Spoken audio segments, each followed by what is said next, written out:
కాసేపట్లో నారాయణపేట్ జిల్లా చంద్రవంచకు చేరుకోనున్నారు సీఎం రేవంత్ రెడ్డి. చంద్రవంచ వేదికగా 4 పథకాలను ప్రారంభించనున్నారు. సీఎం పర్యటనకు సంబంధించి మరిన్ని వివరాలు చంద్రవంచ నుంచి మా ప్రతినిధి అహ్మద్ అందిస్తారు. ముఖ్యమంత్రి రేవంత్ రెడ్డి కొడంగల్ నియోజకవర్గానికి రానున్నారు. కోస్గి సమీపంలోని చంద్రవంచలో ఏర్పాటు చేసినటువంటి ఈ వేదిక నుంచి ముఖ్యమంత్రి రేవంత్ రెడ్డి 4 ప్రభుత్వ పథకాలను లాంఛనంగా ప్రారంభించనున్నారు. రైతు భరోసా, ఆత్మీయ భరోసా, రేషన్ కార్డుల పంపిణీ, ఇందిరమ్మ ఇండ్లకు సంబంధించి పథకాలను ఈ వేదిక నుంచి మరి కాసేపట్లో రేవంత్ రెడ్డి ప్రారంభించనున్నారు. ఈ పథకాల ద్వారా తెలంగాణ వ్యాప్తంగా 86 లక్షల మంది లబ్ధి పొందనున్నట్లు తెలుస్తా ఉంది.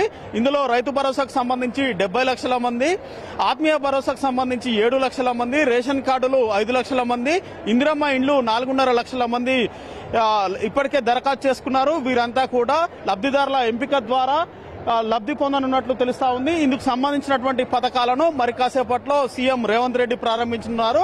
ఈ పథకాల ఎంపిక పూర్తయింది. ఇప్పటికే ప్రజాపాలన, కుటుంబ సర్వే, గ్రామ సభల ద్వారా దీనికి సంబంధించినటువంటి దరఖాస్తులు తీసుకున్నారు.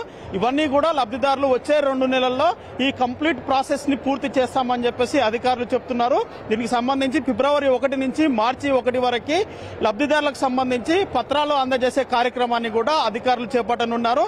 ఇప్పటికే పలు గ్రామాల్లో, గ్రామ సభల్లో లబ్ధిదారుల ఎంపిక ప్రక్రియ పూర్తయింది.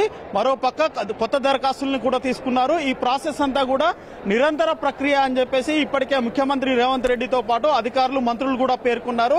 ఇక్కడ లబ్ధిదారులు ఎంపిక లేకపోయినప్పటికీ కూడా కొత్తగా కూడా దరఖాస్తులు ఇవ్వచ్చు, ఎవరు కూడా ఆందోళన చెందాల్సిన అవసరం లేదని చెప్పేసి ఇప్పటికే అధికారులు పేర్కొనడం జరిగింది. మొత్తం మీద ఈ ప్రతిష్టాత్మకంగా చేపట్టినటువంటి ఈ 4 పథకాలకు సంబంధించి లాంఛనంగా ప్రారంభించే ప్రక్రియ మరి కాసేపట్లో ప్రారంభం కానుంది. ఇది ఇక్కడ పరిస్థితి. వీడియో జర్నలిస్ట్ సందీప్తో అహ్మద్, ఎన్టీవీ, చంద్రవంచ నుంచి.